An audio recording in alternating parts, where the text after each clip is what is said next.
गुरुजी वो धनुष देखने को कब मिलेगा? जैसे बच्चों के अंदर उत्सुकता होती है, ऐसी उत्सुकता राम जी के अंदर थी।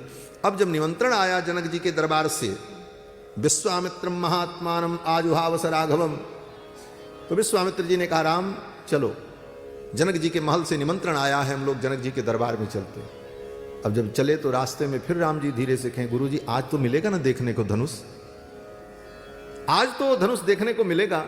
विश्वामित्र जी ने कहा बेटा चलो, तो वहां चलने के बाद चर्चा करेंगे। आए दरबार में बैठे, जैसे ही बैठे महाराज, फिर धीरे से राम जी ने कान में कहा, गुरुजी वो धनुष कब देखने को मिलेगा? अब तो विश्वामित्र जी से रहा नहीं गया। विश्वामित्र जी ने ऐसे सोचा कि अब सारी बात बाद में, पहले मेरे राम को धनुष दिखाया जाए। क्यों? बोले जब तक ये धनुष का दर्शन नहीं कर लेंगे तब तक इनके मन को शांति नहीं मिलेगी। इसलिए दरबार में उपस्थित होते ही सर्वप्रथम विश्वामित्र जी ने यही कहा जनक जी से कि एतद्दर्शय भद्रम ते, एतद्दर्शय भद्रम ते कृतकामौ नृपात्मजौ। ये जितना भाव मैंने कहा है ये कृतकामौ का भाव है। विश्वामित्र जी कहते हैं जब तक ये दर्शन नहीं कर लेंगे तब तक ये कृतकाम नहीं होंगे, इनकी कामना पूर्ण नहीं होगी, इनको दिखाओ। इसीलिए इतनी दूर आए हैं, कृतकामौ नृपात्मजौ। लेकिन साथ में विश्वामित्र जी को एक मन में संकोच भी है। क्या संकोच? बोले विश्वामित्र जी सोच रहे हैं ये राम लक्ष्मण इतने चंचल हैं, बड़ी उत्सुकता है इनको धनुष देखने की, कहीं जनक जी ने इनको धनुष दिखाया और ये बाल स्वभाव के कारण उठ करके गए, उस धनुष को छूने होने लगे, कुछ करने लगे इधर उधर, तो कहीं जनक जी को बुरा न लग जाए। इसलिए विश्वामित्र जी ने अपने तरफ से ही कह दिया कि एतद्दर्शय भद्रम ते कृतकामौ नृपात्मजौ दर्शनादस्य धनुषो यथेष्टम प्रतियास्यतः। केवल इनको धनुष दिखा दो, ये देख लेंगे और जैसे आए हैं वैसे चले आएंगे, ये कुछ करेंगे नहीं, ये बालक चंचल नहीं है। अपने तरफ से विश्वामित्र जी के, इनको दिखा दो धनुष। तो जनक जी महाराज ने कहा ठीक है, उस धनुष का दर्शन मैं कराऊंगा। जनक जी ने कहा धनुष देखने के पहले धनुष का इतिहास जान लो। जनक जी ने कहा मेरे पूर्वज महाराज देवरात को देवताओं ने यह धनुष दिया था, उस समय से इस धनुष की पूजा मेरे कुल में होती चली आई है। और इस धनुष से जुड़ी एक घटना और भी है। बोले क्या? जनक जी कहते मेरी एक कन्या है अयोनिजा, यज्ञ के लिए मैं भूमि का शोधन कर रहा था, तो हल के अग्रभाग से उस कन्या का प्रादुर्भाव हुआ। क्षेत्रम शोधयता लब्धा नामना सीतेति विस्तृता। क्षेत्र का शोधन करते समय हल के अग्रभाग से एक कन्या का प्रादुर्भाव हुआ जो अयोनिजा है, उसका नाम सीता है। मैंने बेटी के समान उसे पाला है। पृथ्वी से वो उत्पन्न हुई है, भूतलाद उद्धिता सातु विवर्धत ममात्मजा। वीर्य शुल्केति में कन्या, ये मेरी कन्या वीर्य शुल्का है। मेरे कन्या की उत्पत्ति दिव्य है, वो भूमि से प्रकट हुई है, अयोनिजा है। तो मैंने विचार किया जिस कन्या का जन्म प्राकट्य भूमि से हुआ, जो अयोनिजा है, ऐसे पुरुष को, ऐसी कन्या को मैं ऐसे पुरुष को दान करूं जो पुरुष भी इसी प्रकार का दिव्य और विलक्षण हो। लेकिन उस दिव्य विलक्षण पुरुष की पहचान मुझे कैसे होगी? मैं कैसे पहचान पाऊंगा कि वो पुरुष दिव्य है और विलक्षण है? तो मैंने एक प्रतिज्ञा कर ली कि मेरे यहां जो धनुष है ये भगवान शंकर का, इस धनुष पर जो डोरी चढ़ा देगा, जो प्रत्यंचा चढ़ा देगा, वो मनुष्य नहीं होगा। क्यों? बोले मनुष्य तो इस पर प्रत्यंचा चढ़ा ही नहीं सकता। क्वा गतिर ही मनुष्याणाम तोलने पूर्णे पिवा। इस धनुष को उठाना और इस पर प्रत्यंचा चढ़ाना ये मनुष्य के बस की बात नहीं। तो मैंने यही थर्मामीटर रखा, यही फार्मूला बनाया जनक जी ने कि कैसे मैं पहचानूं कि ये पुरुष विलक्षण और दिव्य है जिसके साथ मैं अपनी कन्या का विवाह करूं। तो जो व्यक्ति इस धनुष पर प्रत्यंचा चढ़ा देगा वो साधारण नहीं होगा। ये मैंने एक मानक रखा। और जो वीर इस धनुष पर प्रत्यंचा चढ़ा दे उसके साथ मैं अपनी बेटी का विवाह करूंगा। लेकिन हे महाराज, मेरी इस प्रतिज्ञा को सुन करके बड़े बड़े राजा आए, लेकिन कोई भी इस धनुष को तिल भर उठा नहीं सका। प्रत्यंचा चढ़ाना तो दूर की बात, तिल भर भी धनुष को उठा नहीं सके। और अंत में सभी राजाओं ने मिलकर के योजना बनाई कि राजा जनक की नगरी को घेर लो और राजा जनक को समाप्त कर दो और सीता को छुड़ा लो, फिर आपस में हम लोग युद्ध करके निर्णय करेंगे सीता किसको प्राप्त होगी। रोषेण महता विष्टा पीडयन मिथिलाम पुरीम। चारों तरफ से राजाओं ने मेरे नगर को घेर लिया। 1 वर्ष तक युद्ध चला, मेरी संपूर्ण सेना समाप्त हो गई। फिर मैंने देवताओं की आराधना की। देवताओं की आराधना से मुझे विलक्षण सेना प्राप्त हुई, जिस सेना के द्वारा उन राजाओं का पराभव हुआ। उसके बाद कोई राजा मेरे नगर की ओर आंख उठा करके नहीं देख सका। लेकिन हे मुनिवर, मेरी कन्या सीता का विवाह अभी तक नहीं हुआ। यद्यस्य धनुषो राम कुर्याद आरोपणम मुनि। अब अपने मन की बात जनक जी कह रहे हैं। पराभव हुआ, देवताओं की आराधना की। देवताओं की आराधना से मुझे विलक्षण सेना प्राप्त हुई, जिस सेना के द्वारा उन राजाओं का पराभव हुआ। उसके बाद कोई राजा मेरे नगर की ओर आंख उठा करके नहीं देख सका। लेकिन हे मुनिवर, मेरी कन्या सीता का विवाह अभी तक नहीं हुआ। यद्यस्य धनुषो राम कुर्याद आरोपणम मुनि। अब अपने मन की बात जनक जी कह रहे हैं। जनक जी कहते हैं, मुनिवर, अगर ये रघुनंदन राम इस धनुष पर प्रत्यंचा चढ़ा दें तो सुताम अयो निजाम सीताम दद्याम दासरथेरहम। मैं अपनी इस अयोनिजा कन्या सीता का इनको दान कर दूंगा, इन्हीं के साथ मैं अपनी बेटी का विवाह कर दूंगा। लेकिन मेरी प्रतिज्ञा है कि धनुष पर यह प्रत्यंचा अगर चढ़ा दें तो। विश्वामित्र जी ने कहा, ठीक। जनकस्य वचः श्रुत्वा विश्वामित्रो महामुनि धनुर्दर्शय रामाय इति होवाच पार्थिवम। विश्वामित्र जी ने जनक जी से कहा, राजन, वो धनुष मेरे राम को दिखाओ, पहले देखें तो राम जी धनुष। तब जनक जी ने अपने दूतों को आदेश दिया। दूत लोग गए धनुष को लाने के लिए। 5000 बड़े बड़े वीर, नृणाम शतानि 50 व्यायतानाम महात्मनाम।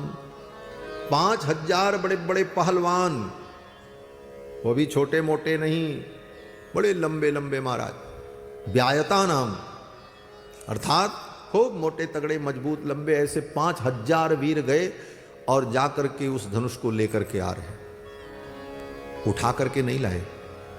वो धनुष एक बहुत बड़े बॉक्स में रखा था, पेटी में, और उस पेटी में बड़े बड़े 8 पहिए लगे हुए थे।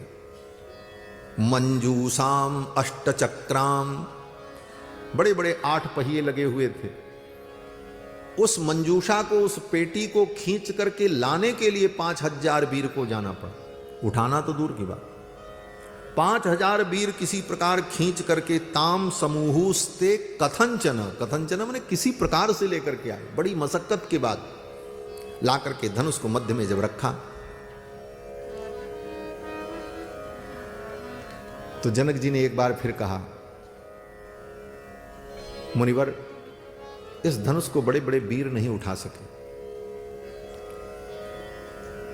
नैतत् सुरगणा सर्वे सासुरा न च राक्षसा गंधर्व यक्ष प्रवरा सकिन्नर महोरगाः क्व गतिर्हि मनुष्याणाम धनुषस्य प्रपूरणे। जनक जी कहते हैं, मुनिवर, इस धनुष को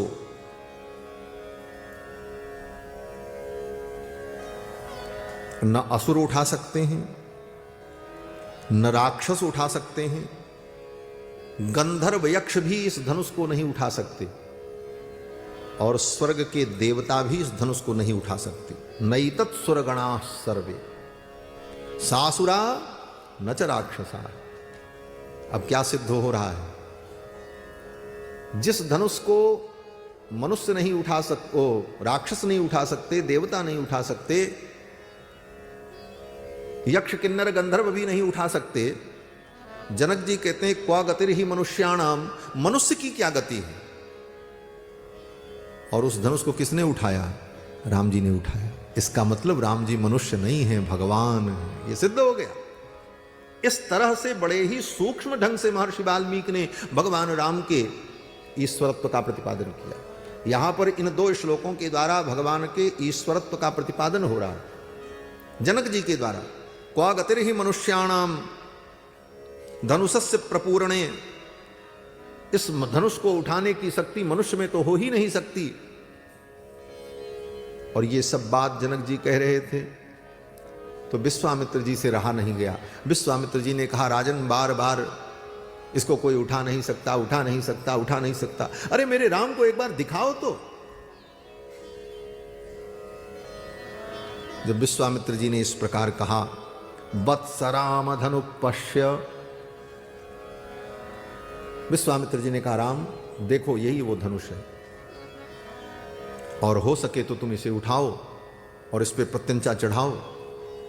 राम जी चल पड़े। पहले तो गुरु जी को प्रणाम किया। अपनी जन्म तिथि भरो और देखो कैसे AI प्रणाम करके, और वहां जो बैठे हुए विप्र ब्राह्मण थे उन सबको प्रणाम किया राम जी ने, और उस धनुष की ओर आगे बढ़े। कैसे बढ़े? जैसे कोई गजराज झूमते हुए चल रहा हो। सहज ही चले, सहज ही चले सकल जग स्वामी, सहज ही चले सकल जग स्वामी। मत मंजूबर कुंजर गामी, मत मंजूबर कुंजर गामी। सहज ही चले सकल जग स्वामी, सहज ही चले सकल जग स्वामी, सहज ही चले सकल। बड़े ही सहज भाव से राम जी चल पड़े। कोई गर्व नहीं, कोई दिखावा नहीं, कोई प्रदर्शन नहीं कि छाती तान करके और सिर उठा करके ऐसे जा रहे हो, देखो भाई मैं जा रहा हूं धनुष उठाने। बड़े ही सहज भाव से, सहज ही चले सकल जग स्वामी। जैसे गजराज झूमते हुए अपनी मस्ती में चलता है, उसी प्रकार भगवान चल पड़े और धनुष के पास पहुंचे। और भगवान श्री राम ने कहा, इदम धनुर्बरम दिव्यम संस्पृशामि हि पाणिना। इस धनुष श्रेष्ठ को, इस दिव्य धनुष को पहले तो मैं अपने हाथों से छूंगा। संस्पृशामि हि पाणिना, ये नहीं कहा कि मैं इसको उठाऊंगा और तोड़ दूंगा।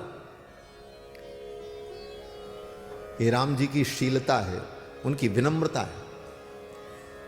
राम जी कहते मैं पहले इस धनुष को छूंगा, और अगर मैं छूने में समर्थ हो गया तो यत्नवाश्च भविष्यामि तोलने, तब मैं इसको उठाने का प्रयास करूंगा। उठा लूंगा ये नहीं कहा, यत्नवाश्च भविष्यामि तोलने। और अगर मैं उठाने में समर्थ हो गया तो पूरणे पिवा, तब इस पे प्रत्यंचा चढ़ाने का भी प्रयास मैं करूंगा। इनकी इस विनम्रता को देखकर सभा में बैठे सभी लोगों ने कहा, बाढ़म, अति सुंदर। बाढ़म इत्यब्रवीत राजा, राजा जनक ने कहा बहुत सुंदर। भगवान श्री राम पहुंचे, धनुष को देखा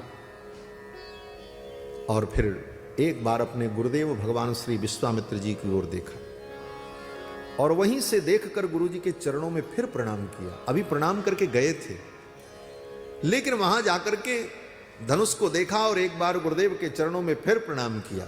गुरु ही प्रणाम मन ही मन कीना, गुरु ही प्रणाम मन ही मन कीना। अति लाघव उठाई धनुलीना, अति लाघव उठाई धनुलीना। गुरु ही प्रणाम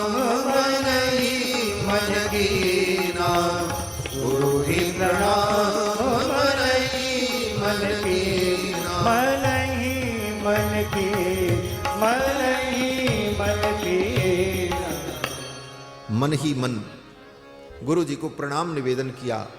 अति लाघव उठाए धनुलीन, अति लाघव, बड़ी ही सहजता में और शीघ्रता में राम जी ने धनुष को उठा लिया, उठाया।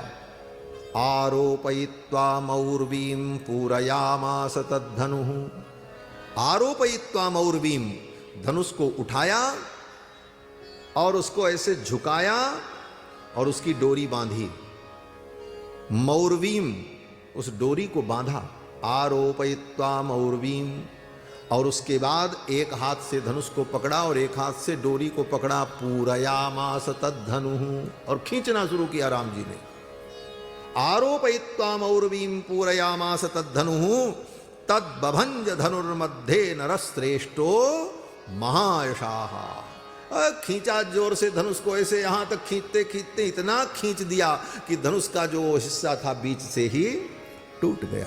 अरे वैसी सुंदर ध्वनि हुई महाराज। धनुष जब टूटा, ये तो कहने में हमको देर लग गई, कहने में देर लग गया, 10 सेकंड लगा होगा कम से कम, लेकिन राम जी को तोड़ने में 1 सेकंड भी नहीं लगा।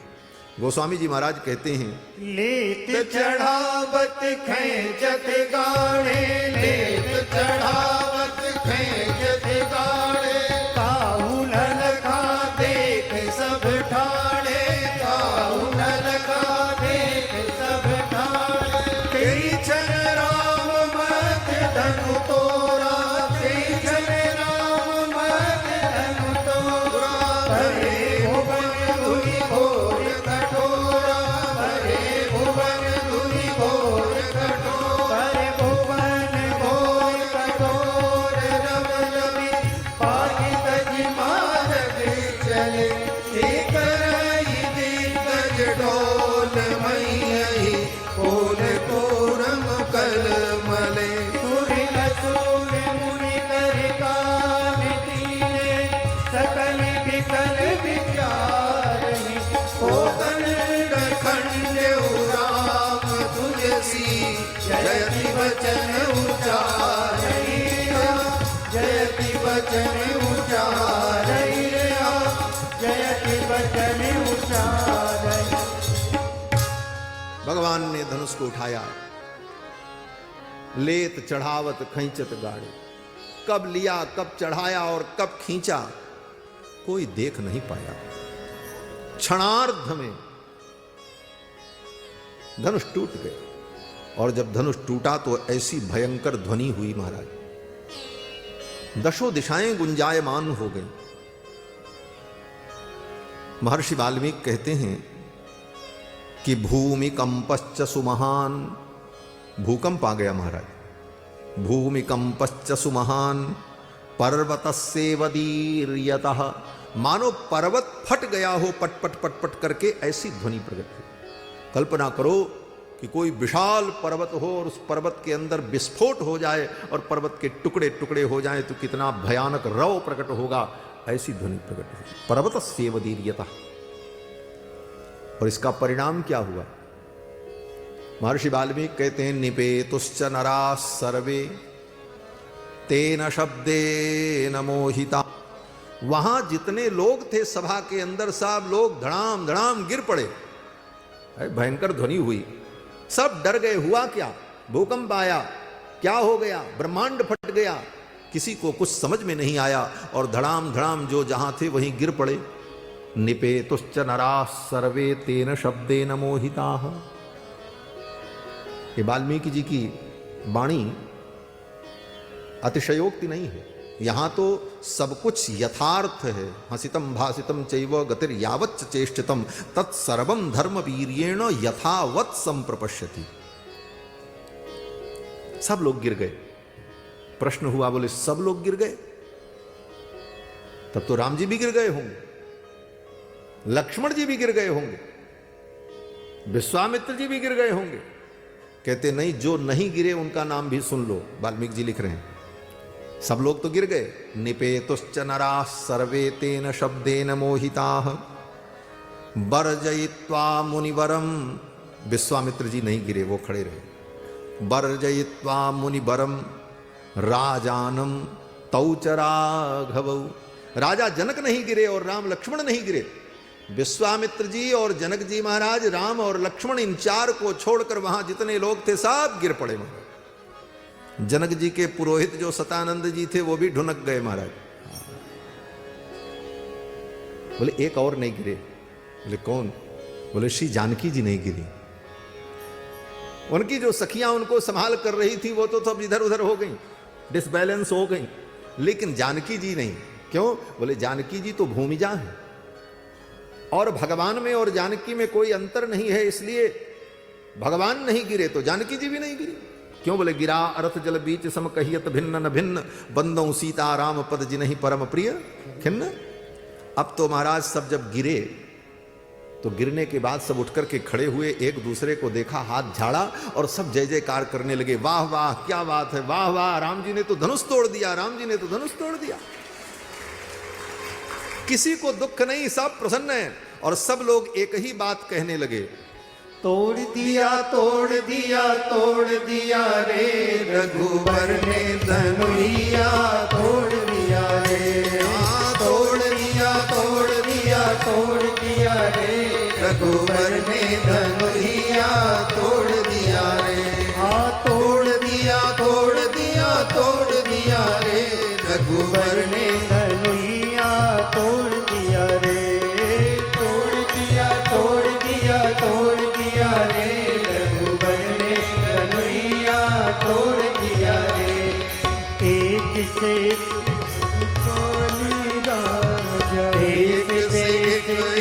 राजा सब आए, देश देश के राजा सब आए, देश देश के राजा सब आए, देश देश के राजा सब आए। उन सब के मान को मरोड़ दिया रे, रघुवर ने धनुइया तोड़ दिया रे। हाँ उन सब के मान को मरोड़ दिया रे, रघुवर ने धनुइया तोड़ दिया रे। हाँ तोड़ दिया तोड़ दिया तोड़ दिया रे, रघुवर ने धनुइया तोड़ दिया रे। तोड़ दिया तोड़ दिया तोड़ दिया रे, रघुवर ने धनुइया तोड़ दिया रे। एक से एक अभिमानी राजा, एक से एक अभिमानी राजा, एक से एक अभिमानी राजा, एक से एक अभिमानी राजा। उन्हों की मूछ को मरोड़ दिया रे, रघुवर ने धनुइया तोड़ दिया रे। हाँ उन्हों की मूछ को मरोड़ दिया रे, रघुवर ने धनुइया तोड़ दिया रे। हाँ तोड़ दिया तोड़ दिया तोड़ दिया रे, रघुवर ने धनुइया तोड़ दिया रे। तोड़ दिया तोड़ दिया तोड़ दिया रे, रघुवर ने धनुइया तोड़ दिया रे। बड़े बड़े राजा आए थे, एक से एक अभिमानी राजा, उन्हों की मूछ को मरोड़ दिया रे। हमारे रघुनाथ जी ने उनकी मूछ की ऐंठन को मरोड़ दिया। ठाकुर के तो मूछ नहीं है, लेकिन बड़े बड़े मूछ वालों की पूंछ उखाड़ देते हैं ठाकुर। सबकी मूछ को मरोड़ दिया, धनुष को तोड़ दिया। किसी ने कहा राम जी केवल तोड़ते हैं और मरोड़ते हैं, धनुष को तोड़ा, मूछ को मरोड़ा, कोई अच्छा भी काम करते हैं क्या? तो मिथिला के भक्तों ने कहा कि ये केवल तोड़ते नहीं, मरोड़ते नहीं, अपितु जोड़ते भी हैं। क्या जोड़ते हैं? बोले राजा जनक की प्रतिज्ञा निभाई, सिया जी से नाता जोड़ लिया रे। राजा जनक की प्रतिज्ञा निभाई, राजा जनक की प्रतिज्ञा निभाई, प्रतिज्ञा निभाई, प्रतिज्ञा निभाई, प्रतिज्ञा निभाई, प्रतिज्ञा निभाई। राजा जनक की प्रतिज्ञा निभाई, राजा जनक की प्रतिज्ञा निभाई। सिया जी से नाता जोड़ लिया रे, रघुवर ने धनुइया तोड़ दिया रे। सिया जी से नाता जोड़ लिया रे, रघुवर ने धनुइया तोड़ दिया रे। तोड़ दिया तोड़ दिया तोड़ दिया रे, रघुबर ने धनुइया तोड़ दिया रे, तोड़ दिया तोड़ दिया तोड़ दिया रे, रघुबर ने धनुइया तोड़ दिया रे, रघुबर ने धनुइया तोड़ दिया रे, रघुबर ने धनुइया तोड़। Happy birthday sir. Thank you अरे वाह, आपका बर्थडे? जी, हैप्पी बर्थडे। Thank you. बोलो श्री सीतारामचंद्र भगवान की जय। जय सीताराम। राम जी ने धनुष तोड़ दिया, राजा जनक की प्रतिज्ञा निभाई, सिया जी से नाता जोड़ लिया रे। किसी ने कहा सब लोग आनंदित हैं, जनक जी प्रसन्न हो गए, जानकी प्रसन्न है, मिथिला के लोग प्रसन्न हैं, सबको खुशी है, राम जी ने धनुष तोड़ दिया। किसी ने कहा एक व्यक्ति तो दुखी होगा। बोले वो कौन होगा? बोले वो बेचारा धनुष जो टूट गया, उसको तो दुख होगा, उसको तोड़ दिया गया। बोले सब सुखी हैं लेकिन धनुष बेचारा तो टूट गया, उसको दुख होगा। लेकिन वो टूटा हुआ धनुष बोल पड़ा, उसने कहा नहीं नहीं, हम भी सुखी हैं, हम भी प्रसन्न हैं। बोले तुमको किस बात की प्रसन्नता है? तो धनुष ने कहा जब तक हम टूटे नहीं थे तब तक हम दूसरों को तोड़ते थे, आज जब हम टूटे हैं तो राम जी को और सीता जी को जोड़ करके टूटे हैं, इसलिए मेरा टूटना भी सार्थक है, मैं प्रसन्न हूं। धनुष ने कहा हम भी प्रसन्न हैं। किसी ने कहा देखो सभा में अपनी गंभीरता बनाए रखनी चाहिए, सभा में गांभीर्य होना चाहिए, और आज इतनी सभा में तुम इतने हल्के हो गए, तुमको राम जी ने उठा लिया। और दुनिया में कुछ लोग ऐसे होते हैं कि जबरदस्ती किसी के अंदर दुर्भाव पैदा करने का प्रयास करते, भले वो ना सोचे लेकिन उसको मजबूर करते। लोगों ने कहा रे तुम भरी सभा में इतने हल्के हो गए, तुमको राम जी ने उठा लिया, और उठाया ही नहीं, तोड़ करके डाल दिया नीचे।